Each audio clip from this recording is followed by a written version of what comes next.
है सच की आवाज। सच आएगा सामने, झूठ होगा बेनकाब। सच की आवाज को सब्सक्राइब करें, साथ में इस बेल आइकन पर भी क्लिक करें। नमस्कार दोस्तों, स्वागत है आपका सच की आवाज में। मैं आपका दोस्त मनदीप सिंह इंशा गाजवाड़ा।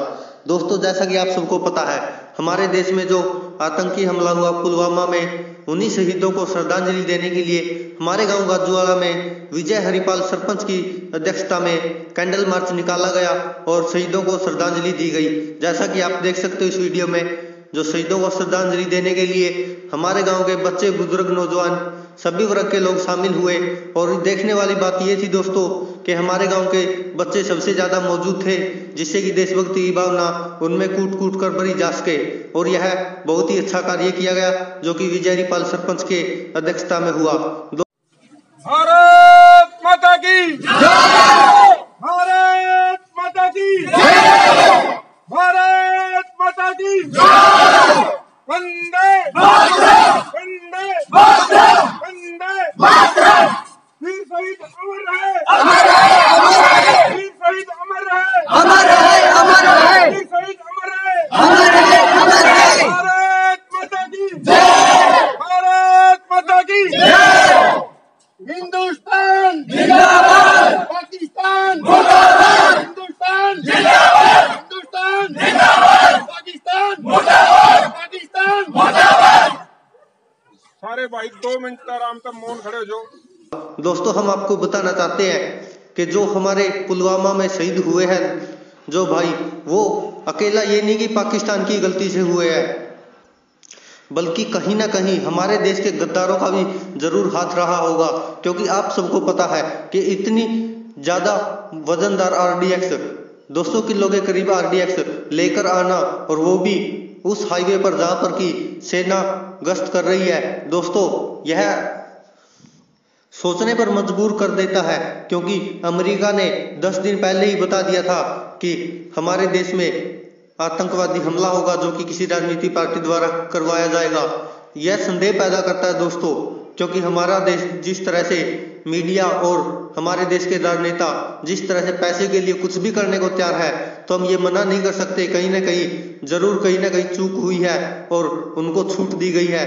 दोस्तों, यह सब राजनीति का हिस्सा इसलिए होता है क्योंकि आप सबको पता है, जब भी चुनाव नजदीक होते हैं भारत में, तभी कोई ना कोई ऐसे आतंकवादी हमला होता है और उसके बाद फिर सेना को कहा जाता है और 5-4 आतंकवादी मारे भी जाते हैं। लेकिन वो सिर्फ राजनीति के लिए, वोटों के लिए। देखिए दोस्तों, हमारा देश कहां से कहां तक पहुंच गया। अगर हमारे देश की बागडोर ऐसे ही स्वार्थी नेताओं के हाथों में आती रही, तो आगे आगे हो सकता है और भी जवान शहीद होते रहे। क्योंकि यह हमारे देश का दुर्भाग्य है कि जब से आजाद हुआ है, तब से आजादी से भी बदतर हाल होते जा रहे हैं। जिस तरह से आप सबको पता है, सीमा पर जवान मरते हैं और खेतों में किसान मरते हैं, दोनों का ही हाल बुरा है।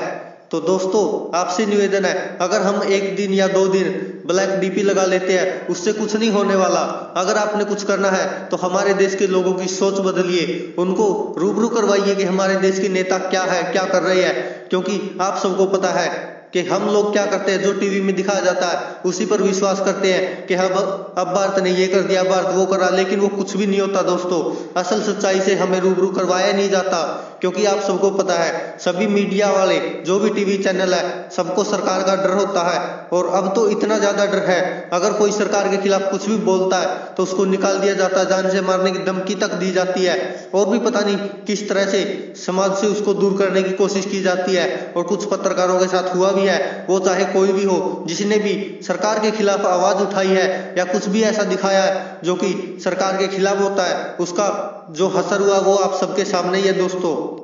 और इसी राजनीतिकरण ने हमारे देश के जवानों को बार बार शहीद होना पड़ता है, वो चाहे उड़ी हमला हो या फिर पंपोर हो या फिर अब पुलवामा हो। आप सबको पता है जिस तरह से हमारे देश की सेना कितनी मजबूत है, लेकिन उसके बावजूद भी उन पर इस तरह के हमले होना, यह सब राजनीतिक साजिश होती है दोस्तों। और इसे हम सबको समझना चाहिए, जो कुछ हो रहा है हमारे देश में।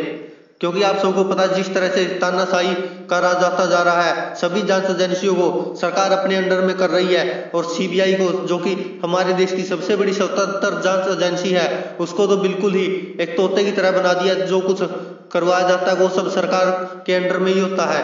दोस्तों, हमें सोचने की जरूरत है और हमें सोच बदलने की जरूरत है। अकेली डीपी बदलने से कुछ नहीं होगा, क्योंकि हम तो 1 या 2 दिन कैंडल मार्च निकाल लेंगे, डीपी लगा लेंगे। ब्लैक डीपी लगाने से क्या वो शहीद वापिस आ सकते हैं? लेकिन असली दर्द उनको होता है जिनके घर से जवान शहीद होता है। उनको पूछ कर देखो।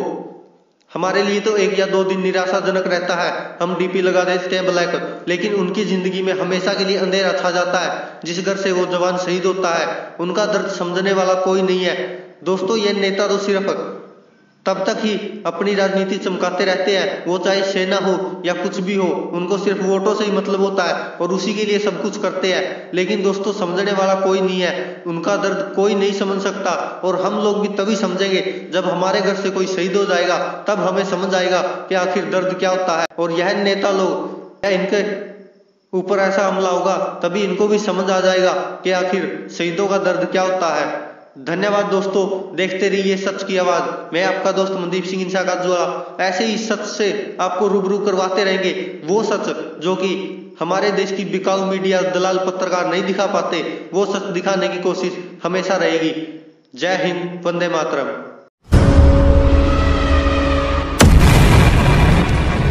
आप देख रहे हैं सच की आवाज। सच आएगा सामने, झूठ होगा बेनकाब। सच की आवाज को सब्सक्राइब करें, साथ में इस बेल आइकन पर भी क्लिक करें।